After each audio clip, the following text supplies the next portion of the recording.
Yeah, so I'm going to talk about your API on the fly. And you're going to see in my presentation, and I do a little demo what it means.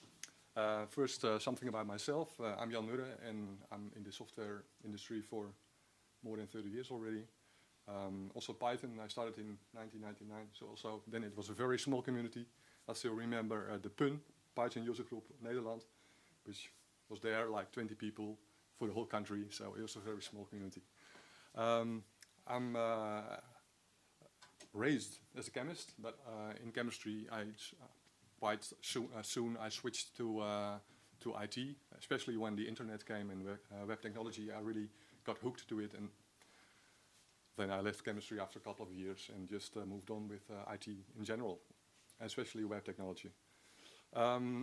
I will tell you something about the history of Datapunt Amsterdam and the new approach of serving data that we developed using Amsterdam Schema. Tell you something about the DSO API and do a demo, and then a roadmap of the future plans for our DSO API.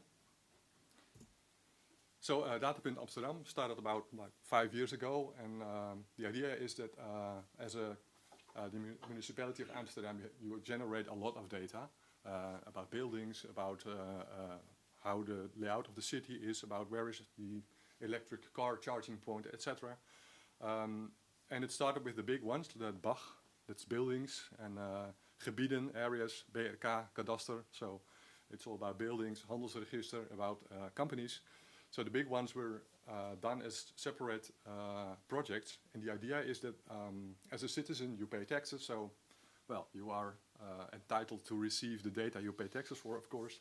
And the other thing is that as gemeente Amsterdam, and I think as a government in general, you want to be transparent, so you want to be showing what you're doing. That's another reason to provide this data to the general public. Those first projects were all done in different projects, and so it was a lot of copy-paste. Most of them are built with Django, but in the end, after 4 or 5 projects, okay, it's not a good idea, it's not dry. So we have to come up with something different and something more generic. First, I'm going to show you some sheets about who is using this data internally. So that's Data Portaal.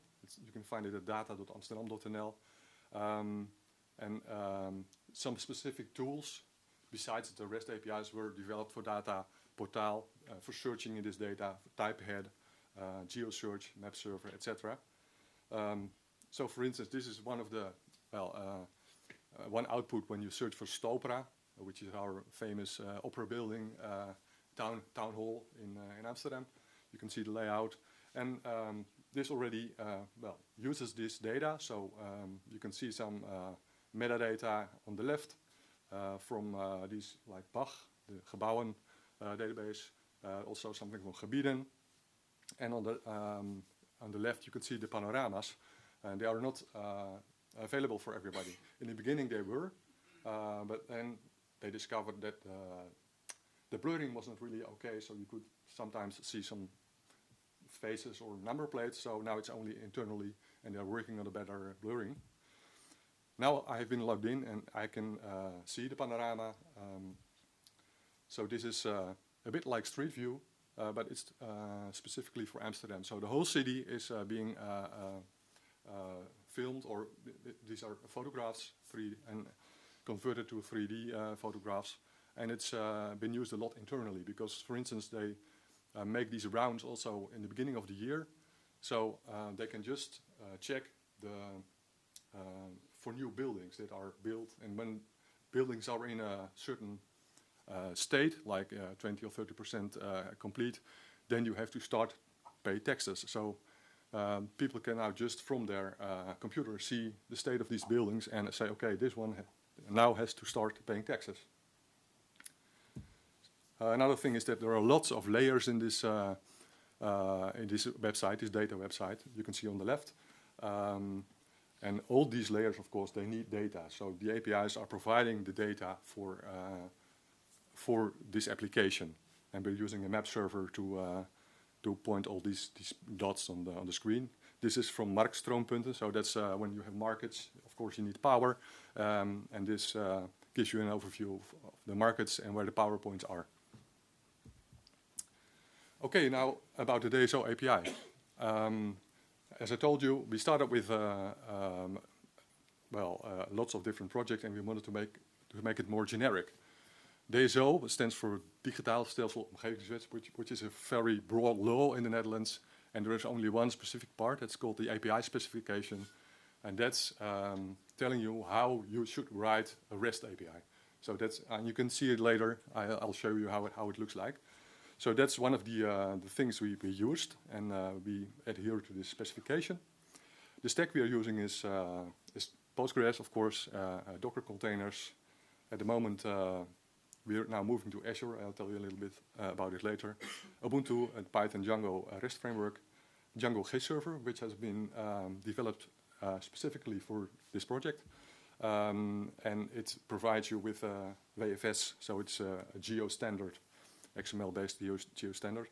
And for data ingestion, we started with Airflow, but now there's another team, and they are moving on to Databricks for data ingestion.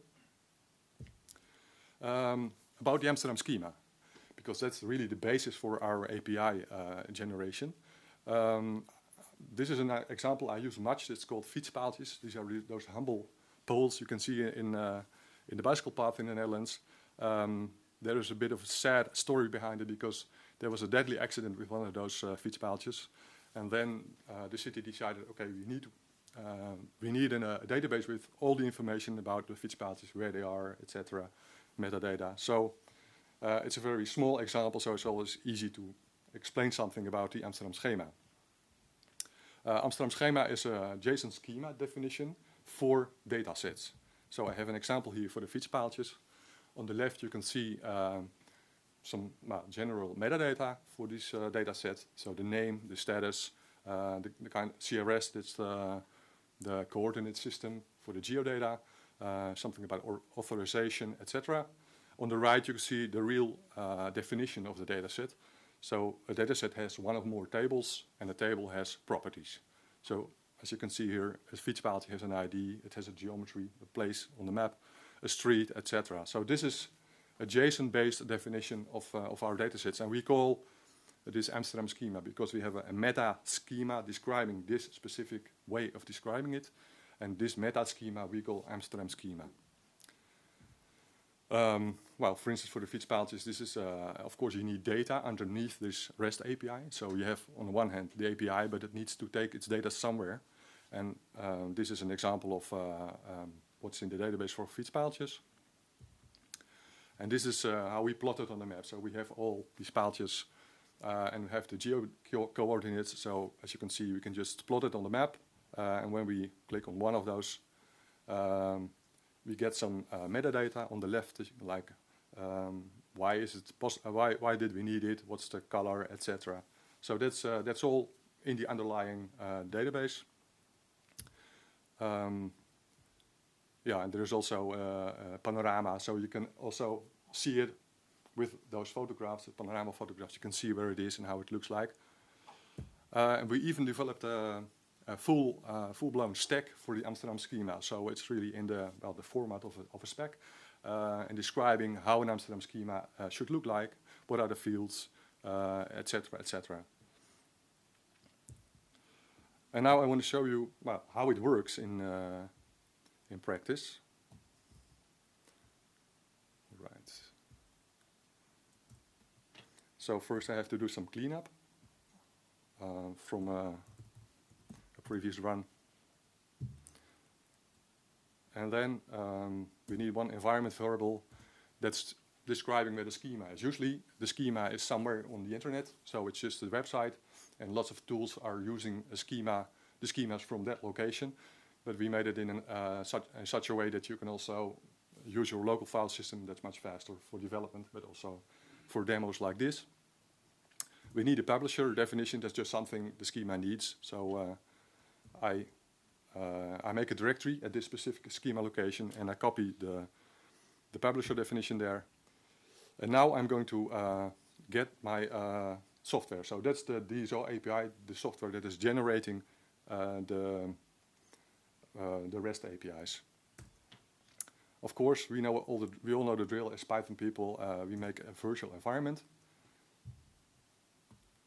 So that's the first thing we need. And of course, the data needs to be somewhere. In our case, in the Postgres database. So I'll start a Postgres database. I used it before, so I need to drop it first. So I start the Postgres server. I drop my specific database on this server. And then I create a fresh database to hold my data. Now, I checked out this project. It's Django project, and I have to install the software. Well, we all know how it works. It's pip install, so it needs a lot of packages. So it takes some time. Most of it are generic packages, Django, and lots of other dependencies.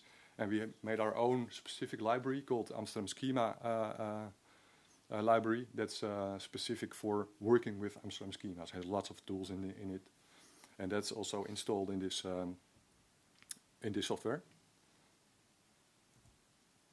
Well, how many people are using Django or know Django here? Most of you. So okay, you all know the drill. We have to initialize our Django project.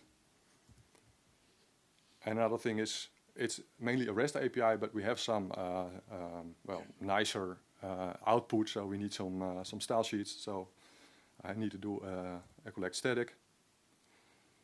And now I want to show you one specific example, restaurants database, because all those municipality people need to eat, of course, and also the citizens of Amsterdam need to eat. So it's very important to know where are the restaurants and know different things about the restaurants. And last but not least, all those tourists also need restaurant information, of course. So that's my example, a restaurant database.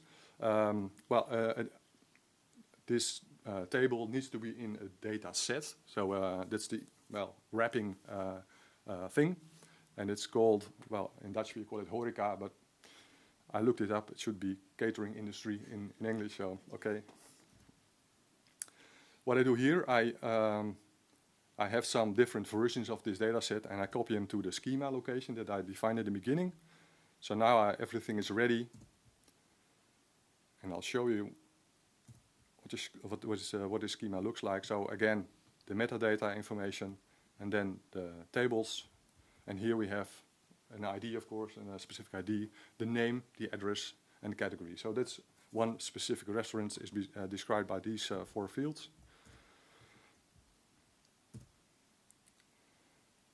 We created our own management commands to do stuff with this data. So in this case, I'm going to import this JSON schema into our system.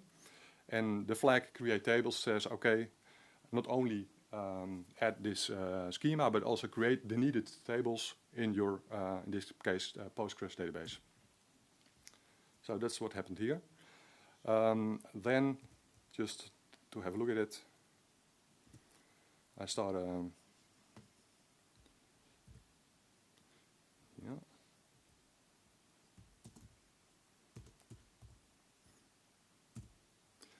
that's the wrong one.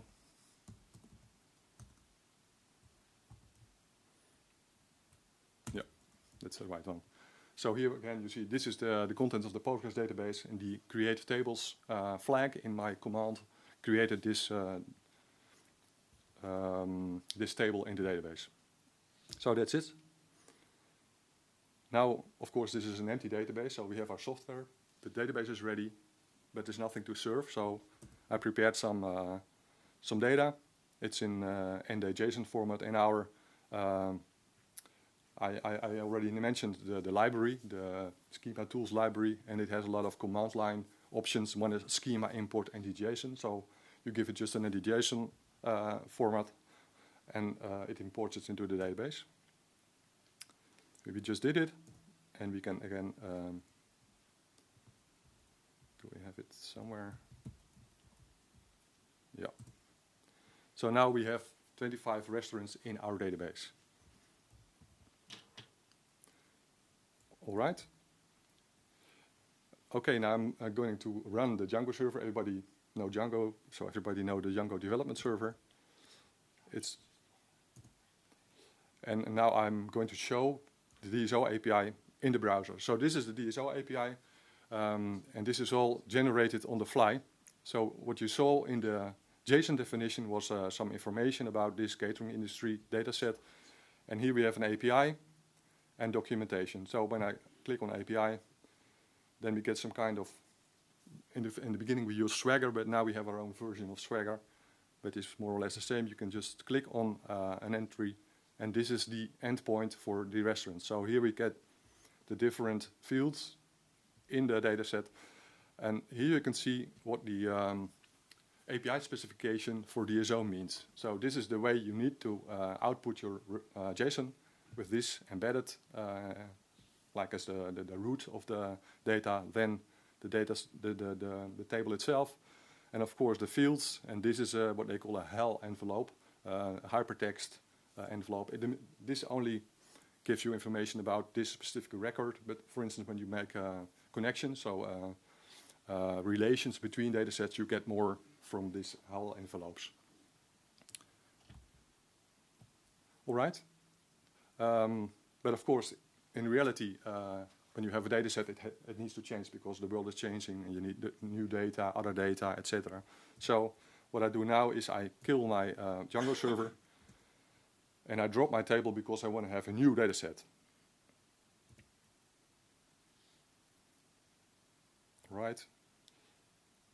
First, I want to show you this new dataset, the addition to this dataset. So what I did here, the category was just a string in the schema, but now I added an enum.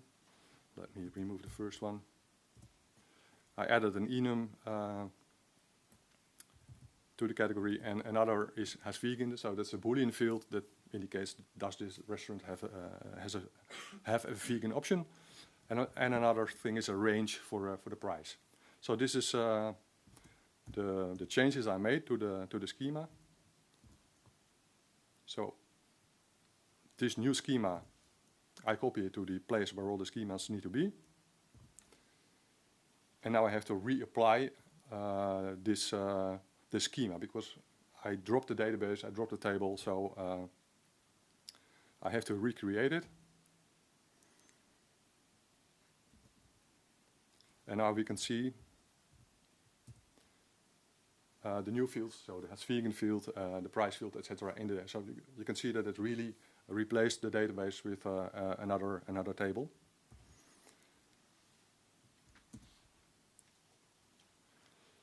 And of course, I need to fill this new database with data.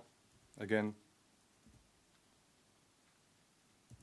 run our Django development server and start the browser. And now we can see in our API specification, or in the output of the restaurant's endpoint, that we really have these new fields available. Okay, so that's one way of migrating. But of course, for restaurants, it's very convenient to have geodata because we want to plot them on a map, for instance. So I have another, addition to my dataset. What I did now is I changed the structure a little bit. In the beginning, the whole dataset was described in one dataset JSON, but now we have different versions in another file. So I'll show you the file. As you can see, the beginning, so the metadata for the dataset is the same, but the tables are now in different files, and it's described in this way.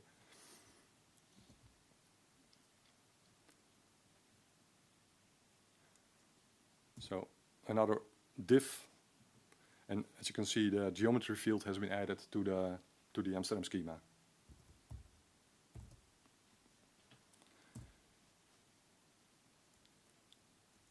Okay, we have to load this new schema into the system. As you see, I didn't use the create tables flag because I didn't drop the table. I just want to upgrade it in place. Because what I did in the first iteration was just really removing the whole database. But in practice, that usually is not possible because, well, then your API would be offline for a while. And when it's a big data set, it would be maybe offline for a couple of hours. So yeah, we want to, so we have another management command that is giving me the difference between these two databases as a SQL statement. So in this case,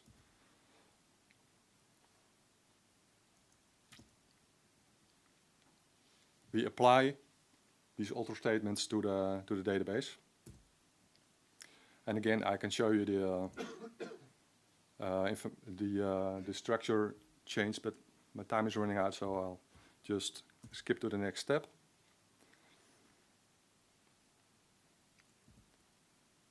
I empty my database because there was the previous set of data, and I have to import another set, including geographical data.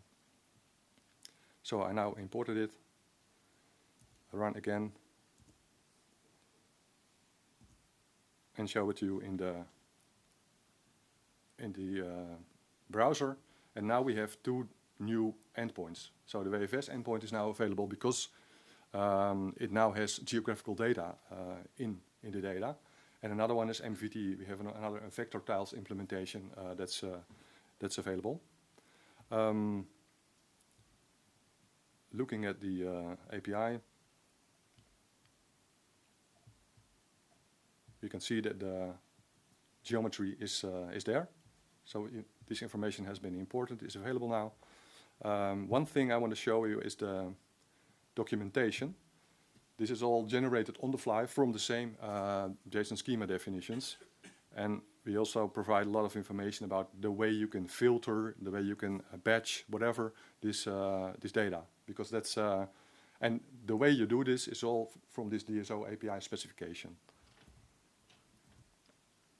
Now I'm going to call my own API with curl and with one specific format that's GeoJSON. So now I have exported it into a GeoJSON. And it's somewhere in my file system.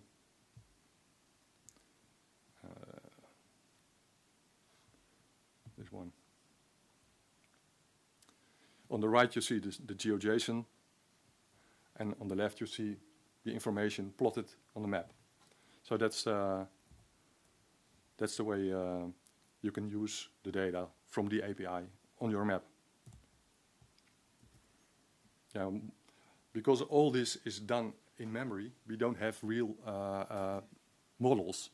So it's sometimes quite hard to debug. So we wrote a small helpful management command that dumps out the Python code that you usually write to have a Django model. But in our case, it's still dynamic. So it's all generated on the fly in memory.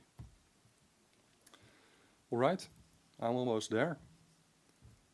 Well, the DSO and also our schema tools, it's all on GitHub. You can just find it there, and it's open source, so everybody can use it. For the roadmap, we are now doing a big Azure migration, so it was developed in a private cloud, but now, well, Amsterdam has decided to go with Azure, so it's a lot of work to migrate everything. What we want to do is have more advanced vector tile support, more support for versioning of datasets, and a more friendly validator. Because we do validation on datasets, but it's quite hard to read, so we want to make it much better. And maybe one day have a visual schema editor, because our data teams that are producing datasets, they need to know JSON, and they are making pull requests. They are getting better and better at it, but having a visual editor would of course be very nice. And maybe in the future GraphQL support. We're not sure if we're going to do that. Okay, thank you very much.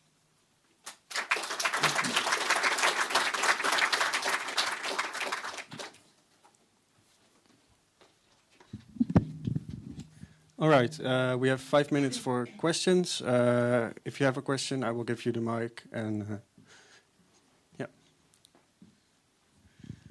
Thank you for the talk.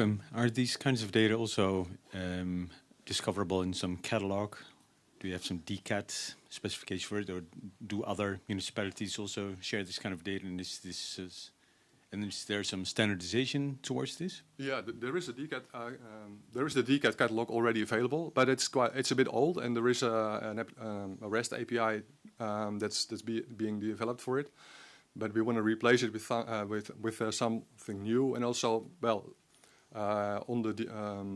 it should be DCAT data. So at the moment it's still there, but this is quite a new development. So we push our Amsterdam Schema definitions to the DCAT catalog, and it's also being synchronized with it's called data.overheid.nl or something. So yeah, every night we synchronize all our datasets there. Thanks for the talk. I use Django with JS and open data of the government a lot, so I really like what you're doing. But that being said, whenever I encounter data from a municipality, I usually think like building something based on open data, and if it's only available in the Netherlands, like it's a tiny area of the world, so it's hard. And then given that since the 1st of January we have 342 municipalities and they all do it differently. Are you guys working on, I don't know, getting the other municipalities to have a joint software solution or a joint data solution? So yeah, I wonder about that. Yeah, there are some developments. I think it's VNG, so the Vereniging Nederlandse Gemeenten. They are doing stuff on generalizing this kind of developments with APIs and providing data. But that's still, they do a lot of like pilots, but then it stops again. And so I think they need some more power to really push it through. So that's, yeah. But, of course, Amsterdam, because it's the biggest city, they have the power to do it on their own. So sometimes that leads to a bit of isolation. But, I thought this is usable for every municipality in the Netherlands. So let's present it here, because maybe there are people that say, okay, that's very nice to use. So I'll start using it. And we really want to help with people that are using it. Already this Django GIS server we developed is being used in Helsinki and Athens. So that's very nice. We get questions from there. So it's, yeah. Yeah. Any more questions?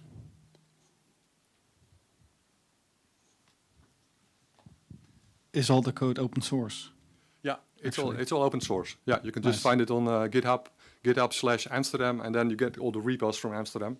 And this one is called DSO API, and the other one is Schema Tools. And Schema Tools is also available on PyPI, so you can just pip install it.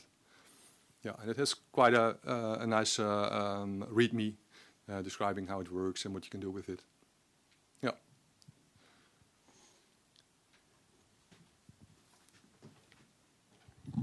Well, yeah, you just said you also are working on some validation.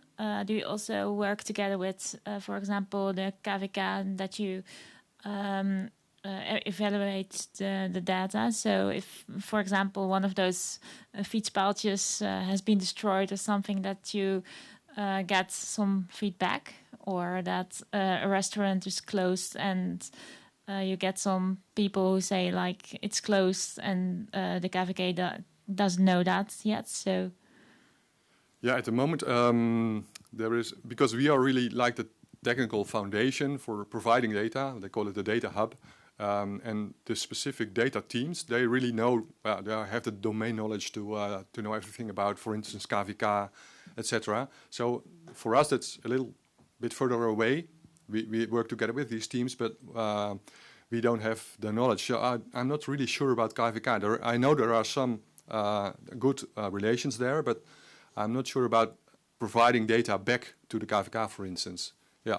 One thing I know is that KVK is really active on REST APIs, and they were all really, I think, they were really active also on this specification, this DSO specification for APIs. All right, we're out of time. So thank you all for the great questions. Thank you again, Jan, for being here. It was a wonderful talk. After this, we will have lunch, so you can go downstairs, I think, and there should be food there, hopefully. Yeah, so that's a wrap. Thank you all for being here. One more applause for Jan, please.